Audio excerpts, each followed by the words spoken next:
Hey everyone, this is Pallavi and today I'm going to show the 16th game of the book Chess, The Art of Logical Thinking by Neil MacDonald.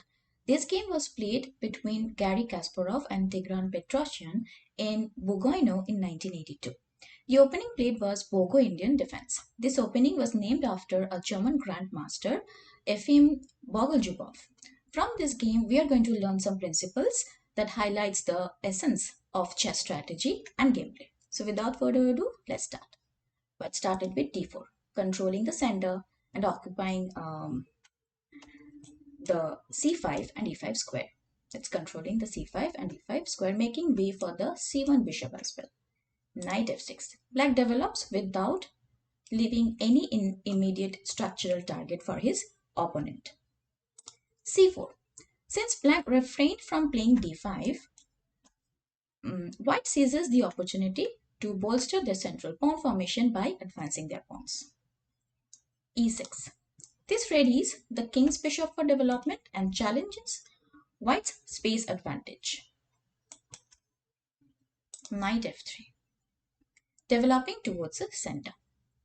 Bishop b4 check, the Bogo-Indian defense. An effective check, black advances their second minor piece and within just 3 moves becomes prepared to castle. Bishop d2. Instead of playing knight c3, Kasparov chose to trade bishops. He did this because he anticipated that black would play d5 to equalize white's position.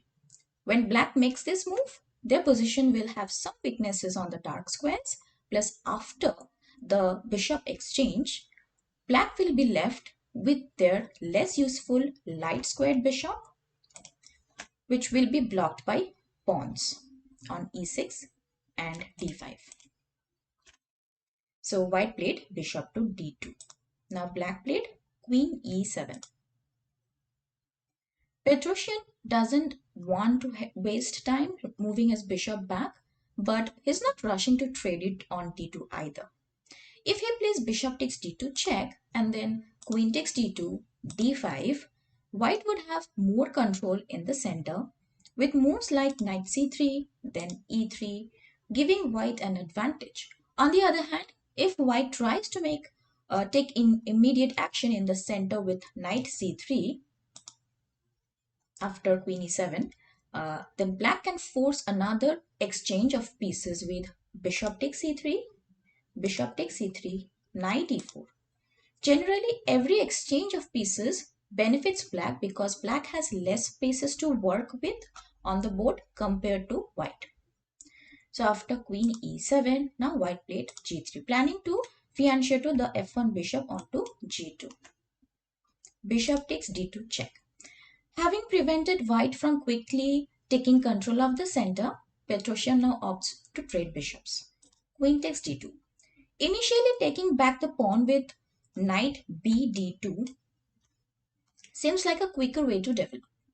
However, it wouldn't be a good idea to place the knight on d2 when c3 is a better square to it. Moreover, moving the white queen from d1 to d2 allows the rooks to move more freely. And it's a slightly better spot for the queen. So white played queen takes d2, black played kingside castle for king safety. Bishop g2 develops and makes way for castle. d5. At last, black challenges the white center. Unfortunately, next move he fails to stand his ground. White played castle. The king enjoys a strong sense of security when positioned behind the fianchettoed bishop, as this setup is exceptionally robust. D takes c4. Black is rushing to simplify the position, thinking that playing c7 to c5 will quickly equalize by eliminating the central pawns. Although it's accurate that positions with no central pawns and symmetrical pawn structures on the sides often lead to draws, Petrosian has miscalculated the threat posed by the white bishop on g2. A more effective move would have been to maintain a blockade against the white bishop with rook d8 instead of capturing the c4 pawn. This way, the game might proceed as queen c2 to protect c4 and move the queen away from the black rook's line. Knight c6, an interesting move. C takes d5, e takes d5, knight c3, bishop g4. Now black would then have active pieces to make up for their somewhat disorganized pawn structure on the queen side. This strategy would also rein in the powerful white bishop, preventing it from becoming a significant threat in the game. So after castle, d takes c4, and then white played knight a3. A great move. White plans to retake on c4 with the queen's knight, maintaining a smooth development. If white had played knight e5 instead, then c5 would have provided black with a good opportunity to escape, as white would have uh, two underdeveloped pieces on the queen side. Knight a3, now black played c5. As intended, removing white's powerful central pawn doesn't resolve black's issues. Instead, it creates a path for white's pieces to launch an assault along the d file. D takes c5. The proper capture, as it lures the black queen to a position where she becomes vulnerable to timely attacks from the white pieces. Queen takes c5, and then white played rook a c1. Now white is sure to regain the pawn with a slight but definite initiative due to his more active pieces. Now black played knight c6. Black cannot defend the c4 pawn, as if b5 supporting the c4 pawn right now, but then knight d4 attacking the rook and also the pawn on b5. Knight c6, the only move. I'm sorry, knight c6 is a blunder because uh, it can be captured by either knight or the bishop, but knight d5 is the only move. After that, knight d takes b5. And in any case, the c4 pawn will be lost, leaving black a pawn down. So black played knight c6.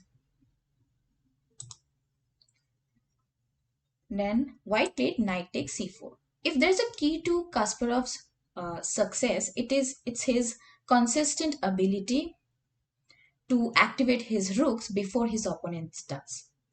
With white's rook poised to control the c file, while black's rook remains inactive on a8, white will have a promising start to the middle game. Queen e7. Naturally, black wants to move the queen away from the danger of the rook on c1. However, this decision lets white establish a powerful grip on the position. A more active choice for black would have been rook d8 instead of moving the queen.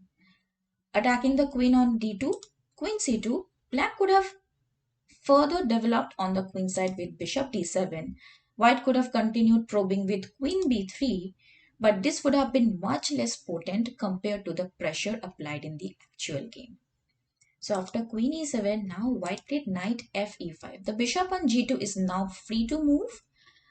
This puts black in a difficult position in queenside openings because they must figure out how to develop the queen's bishop without exposing the b7 pawn to strong pressure from white.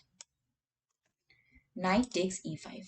This trade grants white control over the c file, though there weren't many alternatives. For example, if black had played bishop d7 instead, then knight takes d7 would be even stronger than creating a weak pawn on c6 with knight takes c6.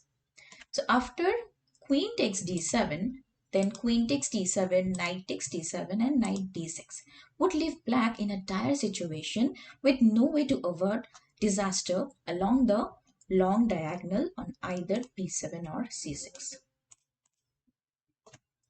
So black captured, knight takes e5. White played knight takes e5, and it's winning for white. How? Let's see. Knight d5. If now bishop takes d5, then e takes d5, queen takes d5, bishop h3, and all the black pieces come to life after rook f d8 and etc. Black's previously entombed bishop on c8 suddenly becomes the best minor piece on the board, and his rooks enjoy open lines. So after knight d5, white played rook f d1. Kasparov refuses to accept the bait. He now has all the pieces well placed and working together. Black played knight b6. Instead, if rook d8, then e4. If instead bishop d7, then knight takes d7, queen takes d7, and then e4, again losing a piece. So after rook f d1, black played knight b6. Now white played another good move, queen to a5. The queen takes the lead, positioned safely beyond the reach of attack, while also restraining the black rook's mobility by keeping it tied to the a7 pawn.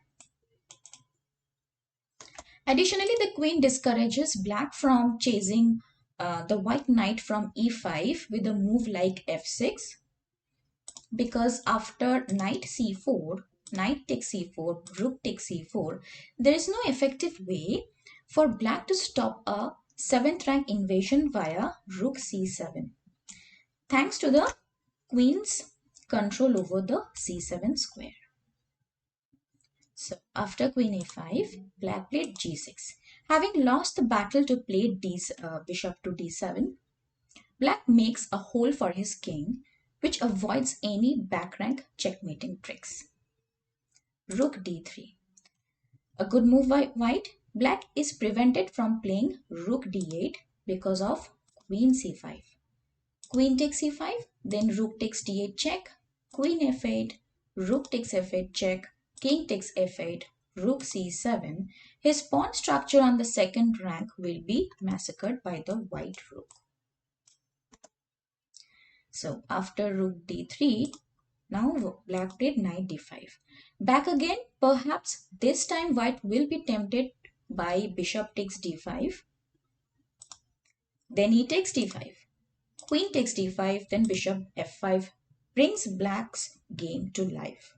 But white played e4. Despite discussing white's pressure on b7, it might seem strange to block the bishop. But in chess, strategy often involves trading one advantage for another and aiming for a favorable deal. While it's true that this move hinders the bishop, in return, white forces the opponent's king away from its central position. This knight was not only guarding the d file but also blocking a potential entry by a rook on c7. So with the move e4, the white rooks are quite content, even though the white bishop is less pleased. In the grand scheme, this move benefits the white pieces. Now black played knight b6, first with the idea f6, knight c4, knight takes c4, rook takes c4, and then b6, attacking the queen. Queen moves away to c3 and then bishop to a6. Quite good for black. So after knight b6, okay, instead of knight b6, had black played queen b4, that's a bad move because of rook takes d5 and white gains a piece. Instead of queen b4, let's say knight f6 allows an immediate invasion with rook c7. So black played knight b6 instead, and then white played bishop f1. In situation like this, it is the important principle is to avoid rushing. Black doesn't have any constructive moves to make, so white wisely enhances their position by methodically developing the bishop along an open diagonal. Rook e8. Black can only mark time with his pieces and hope that his defenses hold firm. Better another was to play f6, then knight c4, bd7, knight takes b6, a takes b6, queen takes b6, bishop c6. protecting the b7 pawn and attacking the e4 pawn. Then a3 because the rook was also attacking the a2 pawn. But it's still better for white and still playable for black. So rook e8 and then white played rook d1. That's a good move. Kasparov can play aggressively and quietly when needed.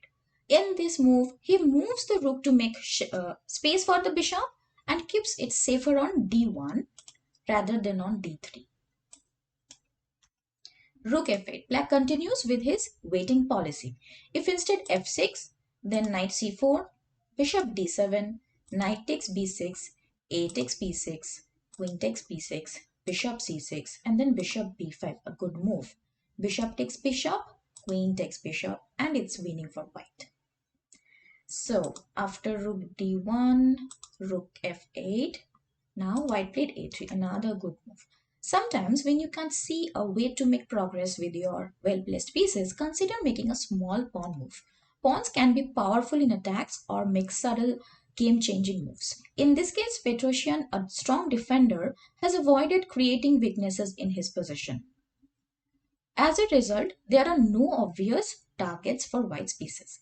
However, even he can't stop the slow but sure advancement of white's queenside pawns. When white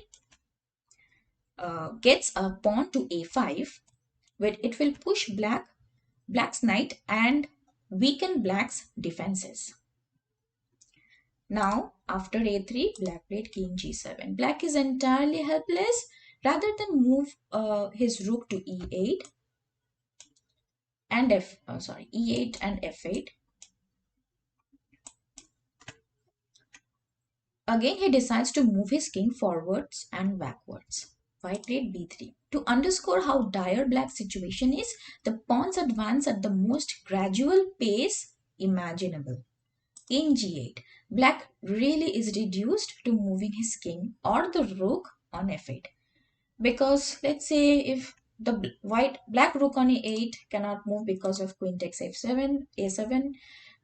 If the black bishop moves, then knight takes d7, bishop takes d7, rook c7, and it's just losing for black. And instead of bishop d7, knight d7, then knight takes knight, bishop takes knight, rook c7 will cost a piece. So black again moved the king, a4.